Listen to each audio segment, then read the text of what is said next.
ఓం మహాగణాధిపతయే నమః. ఓం గురుభ్యో నమః. ఓం శ్రీమాత్రే నమః. మనం ఈరోజు గురువు శని డబుల్ ట్రాన్సిట్ అంటారు. అంటే రెండు గ్రహాలు ఒకే భావం మీద గనక దృష్టి సాధించినప్పుడు ఆ యొక్క భావం ఫలకృతం అవుతుంది. మనం చూడండి, చాలా అంశాలు, గృహం కట్టుకోవాలనుకుంటాం, విద్య పూర్తి చేసుకోవాలనుకుంటాం, కొన్ని బ్యాక్లాగ్స్ మిగిలిపోతుంటాయి. వివాహం కానివ్వండి, ఉద్యోగం కానివ్వండి, వ్యాపారం కానివ్వండి, ఒక స్థలం కొనుక్కోవడం కానివ్వండి, ఇలాగ అనేకమైనటువంటి అంశాలు. లేదా ఒక అగ్రిమెంట్ చేసుకుంటున్నాం, అగ్రిమెంట్ కంప్లీట్ అవ్వట్లేదు, లేకపోతే ఇలా అనేకమైనటువంటి అంశాలు ఏవైతే ఉంటాయో, ఒక్కొక్క లగ్నం నుంచి చంద్రుడు రాశి కంటే లగ్నం చాలా బలమైనటువంటిది గుర్తుపెట్టుకొని, చంద్రరాశి బలమైనది కాదని కాదు, లగ్నం ప్రధానంగా తీసుకోవాలి. మనకి జన్మజాతకాన్ని రీడ్ చేసేటప్పుడు కూడా లగ్నం నుంచే చూసుకుంటాం. కావున లగ్నం నుంచి ఈ డబుల్ ట్రాన్సిట్ అనేటువంటిది ఏ భావం మీద పడుతుంది, అలా ఆ భావం పడ్డప్పుడు మరి అది ఎంత ఫలకృతం అవుతుంది. దాంతోపాటు కుజకేతువులు కూడా కలిసి ఉన్నారు ఇప్పుడు మనకి. దాని ద్వారా ఎటువంటి జాగ్రత్తలు తీసుకోవాలి, ఈ డబుల్ ట్రాన్సిట్ మరియు కుజకేతువుల యొక్క ప్రభావం ఎంతకాలం ఉంటుంది. ఇది డబుల్ ట్రాన్సిట్ దాదాపుగా 1 year ఉంటుంది. కాబట్టి ఈ సంవత్సరం పాటు ఏ లగ్నాల వారికి ఎటువంటి ఫలితాలు వస్తాయి, ఏ విషయాల పట్ల కుజకేతువుల వల్ల జాగ్రత్తగా ఉండాలి అనేటువంటి అంశాలు చెప్తుంది నేనైనప్పటికీ కూడా చెప్పిస్తుంది సాక్షాత్ లలిత అమ్మవారికి భావిస్తూ ఒక్కొక్క లగ్నం గురించి మనం తెలుసుకుందాం. ధనుర్లగ్నము, ధనస్సు రాశి. ధనస్సు వారికి కనుక చూసుకున్నట్లయితే ఇక్కడ లగ్నం పైన శని గురువులు ట్రాన్సిట్ ఉంది. లగ్నం పైన ఉన్నప్పుడు ఏమవుతుందంటే, సర్వసాధారణంగా ఎదిగే పిల్లలకి వాళ్ళు చూడండి, కొంతమంది సన్నగా ఉంటుంటారు, వాళ్ళ శరీర సౌష్ఠత అనేటువంటిది పెరుగుతుంది. అంటే కొంచెం వాళ్ళ యొక్క బాడీలో ఉండేటువంటి కొన్ని వీక్గా ఉండేటువంటివన్నీ కూడా అభివృద్ధికరంగా మారుతాయి. వాళ్ళకి బాగా బక్కగా ఉంటారు, కొంతమంది సన్నగా ఉంటారు, వాళ్ళకి మంచి యోగం. అదేవిధంగా మెచ్యూరిటీ లెవెల్స్ పెరుగుతాయి. అప్పటి వరకు ఉన్నటువంటి ఆలోచన విధానం కానివ్వండి, లేనటువంటి కొన్ని అంశాలు, అంటే వాళ్ళలో కొన్ని టాలెంట్స్ ఉండవు, టాలెంట్స్ పెంచుకోవడానికి కానివ్వండి. మరియు అదేవిధంగా గమనించుకున్నట్లయితే ఇక్కడ గుర్తింపు రావడం, ముఖ్యంగా ఎప్పుడైనా శని గురువుల యొక్క ట్రాన్సిట్ లగ్నం మీద ఉన్నప్పుడు, రాశి మీద ఉన్నప్పుడు ముఖ్యంగా గుర్తింపు వస్తుంది. అదేవిధంగా ఇక్కడ ఏంటంటే, రాశికి లగ్నానికి ఏమిటి తేడా. ఇప్పుడు ధనస్సు రాసింది అనుకోండి, చంద్రుడి మీద పడుతుంది దాని ఎఫెక్ట్. చంద్రుడి మీద పడ్డప్పుడు తల్లిగారికి కూడా దాని యొక్క ఇది బాగుంటుందని చెప్పొచ్చు. ప్లస్ యాన్సిస్టర్స్ ప్రాపర్టీ రిలేటెడ్ సంబంధంగా కూడా వీళ్ళకి కలిసి వస్తాయని చెప్పొచ్చు.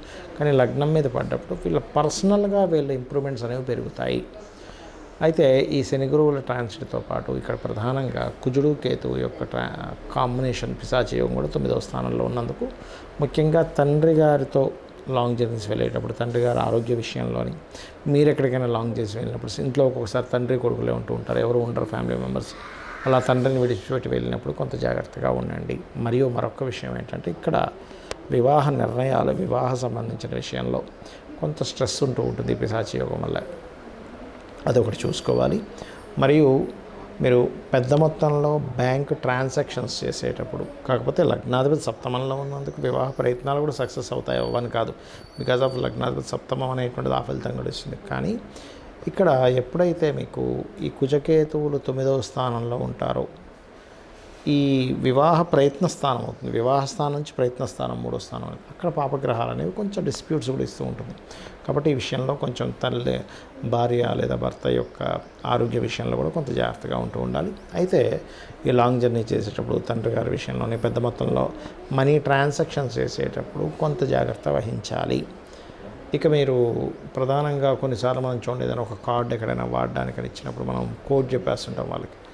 అలా ఎవరికైనా మీరు క్రెడిట్ కార్డ్స్ కానీ మీ డెబిట్స్ కార్డ్ కానీ ఇచ్చినప్పుడు కొంత జాగ్రత్తగా ఉండండి. మరియు మంగళవారాలు ప్రధానంగా మీరు దూర ప్రాంతాలకు వెళ్ళేటప్పుడు మంగళ, ఆదివారాలు అవాయిడ్ చేయండి.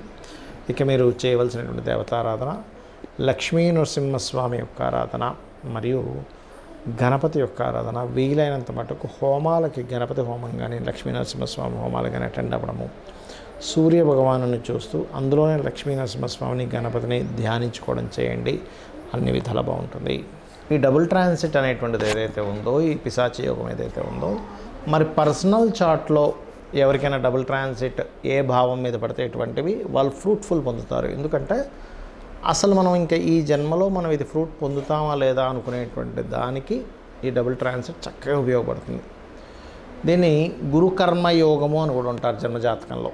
అంటే శని గురువులు, కర్మ అంటే శని, జీవుడు గురువు కారకుడు గురువు. దీనివల్ల ఎవరికైనా ఈ కాంబినేషన్ పర్సనల్ చార్ట్లో ఉన్నట్లయితే వాళ్ళు టీచింగ్స్ లైన్స్లోకి వెళ్ళడానికి, అకౌంటింగ్ రంగాల్లోకి వెళ్ళడానికి, మరియు ధర్మబద్ధంగా జీవితం సాగించడానికి, ధర్మానికి వ్యతిరేకంగా ఉండాలంటే వాళ్ళకి ఎక్కడా కూడా మనసు ఒప్పుకోదు ఈ గురుకర్మ యోగం ఉన్నటువంటి వారికి. దాంతోపాటు కేతు సంబంధం వచ్చిందనుకోండి, ఉదాహరణకి వాళ్ళకి గురుకర్మ యోగా విత్ ఆధ్యాత్మిక యోగం కూడా ఏర్పడుతుంది.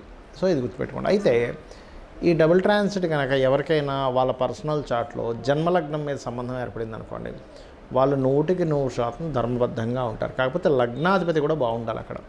అలా కాదండి మాకు సెకండ్ హౌస్ కనెక్టివిటీ వచ్చింది ఈ గురుకర్మ యోగం, అలాంటి వాళ్ళు వీళ్ళు ఏంటంటే స్కూల్స్, కాలేజెస్, ముఖ్యంగా 9th హౌస్ బాగుందండి, 4th హౌస్ బాగుంది, ధనయోగం బాగుంది, ఒక మంచి నేను పెద్ద పెద్ద స్కూల్స్, కాలేజ్ పెట్టిన వాళ్ళ జాతకాలు కనుక చూసినట్లయితే వాళ్ళకి గురుకర్మ యోగంతో పాటు మంచి ధనయోగం ఉన్నప్పుడు కొన్ని వందల సెంటర్స్ ఓపెన్ చేయడము, కొన్ని అంటే అసలు ఎవరు ఊహించనంత దీంట్లో ఎడ్యుకేషన్ లైన్లోకి వెళ్ళిపోతారు వాళ్ళు.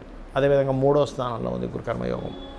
మంచి సహోదరులు ధర్మబద్ధంగా ఉండేటువంటి అన్నదమ్ములు, అక్క చెల్లెలు వాళ్ళకు ఉంటారు.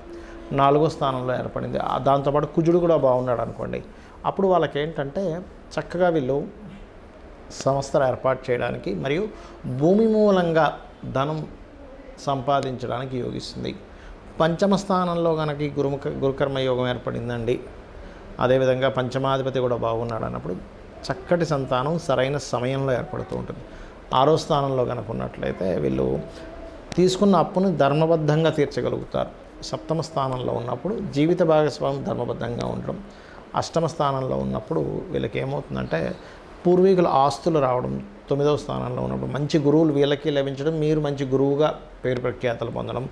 10వ స్థానంలో ఏర్పడినప్పుడు మంచి అంటే ఇక్కడ చూడండి మనకు ఒక్కోసారి సరైన సమయంలో సరైనటువంటి కంపెనీలో వీళ్ళకి జాబ్స్ రావడం అనేటువంటి జరుగుతుంది. అయితే ఇక్కడ ఏంటంటే దశమాధిపతి కూడా బాగుండాలి. అదేవిధంగా 11వ స్థానంలో ఏర్పడినప్పుడు వ్యాపారాన్ని ధర్మబద్ధంగా చేస్తారు. 12వ స్థానంలో ఏర్పడినప్పుడు గురుకర్మ యోగం. వీళ్ళు ఎక్కడా కూడా అంటే వీళ్ళ యొక్క వివాహ జీవితాన్ని ధర్మబద్ధంగా గడపడానికే చూస్తారు. గురువు ఉన్నా లేకపోతే గురువు శనులు కలిసి ఉన్న 12వ స్థానం మీద దృష్టి ఉన్నా కూడా. అయితే ఇవన్నీ నేను మీకు ఎందుకు చెప్తున్నానంటే ఇది ఖచ్చితంగా ఫ్రూట్ఫుల్ ఇచ్చేటువంటి కాంబినేషన్ అంటారు దీన్ని గురుకర్మ యోగం. మీ జన్మజాతకంలో ఏదైనా పలానా భావం మీద ఉంది కానీ ఆ భావాధిపతి కూడా బాగున్నాడు అన్నప్పుడు ఖచ్చితంగా ఆ భావాన్ని మీరు పొందుతారు. కొంతమంది అంటుంటారు చూసారు ఏమిటోనండి నేను జీవితాంతం కష్టపడ్డానే అసలు ధనవంతుని అవుతాను అవను అని భయం వేస్తుందని. ఇటువంటి వారికి ధనస్థానం కనుక మీకు ధనాధిపతి బాగున్నాడు అన్నప్పుడు మీరు ఒక హోప్ పెట్టుకోవచ్చు జీవితంలో. ఎస్ నేను ఖచ్చితంగా ఏదో రోజు కేఎఫ్సి అధినేత చూడండి ఆయన 70వ ఏట 65-70వ ఏట ఆయన మొత్తం ఆయన యొక్క సామ్రాజ్యాన్ని విస్తరించగలిగాడు. అంటే ఏంటంటే ప్రతి వ్యక్తికి కూడా వాళ్ళ యొక్క జాతక చక్రంలో ఒక గొప్ప యోగం ఇలాంటి డబుల్ ట్రాన్సిట్ యోగం ఉన్నప్పుడు ఖచ్చితంగా వాళ్ళకి ఒక మంచి లైఫ్ అనేటువంటిది ఉంటుంది. చాలామంది ఏంటంటే ఇవన్నీ వదిలిపెట్టేసి కేవలం ఏలినాటి శని వల్ల నేను ఇబ్బంది పడుతున్నాను, కాల్సర్ప యోగం వల్ల ఇబ్బంది పడుతున్నాను అని బాధపడుతూ ఉంటారు. ఒకటి గుర్తుపెట్టుకోండి, మీ పర్సనల్ చార్ట్లో అసలు ఏ మహాదశ నడుస్తుంది ఇది కేవలం తాత్కాలికమే. కొన్నిసార్లు కొన్ని మహాదశలు 5-6 ఏళ్ళు ఉన్నప్పుడు ఇంకా బ్యాలెన్స్ ఉన్నప్పుడు 5-6 ఏళ్ళ తర్వాత మీకు బాగుంటుంది. ఒక్కోసారి కొన్నిసార్లు కొన్ని కష్టం కూడా రావడం మంచిగా జరుగుతుంటుంది. అంటే ఎలా అంటే ఆ పర్టికులర్ పీరియడ్లో స్ట్రగుల్ అయినప్పుడు మనిషి చాలా స్ట్రాంగ్ అవుతాడు. ఆ స్ట్రాంగ్ మైండ్, స్ట్రాంగ్గా ఉండేటువంటి విల్ పవర్ వాళ్ళ లైఫ్లో ఒక స్టేజ్కి తీసుకెళ్తుంది.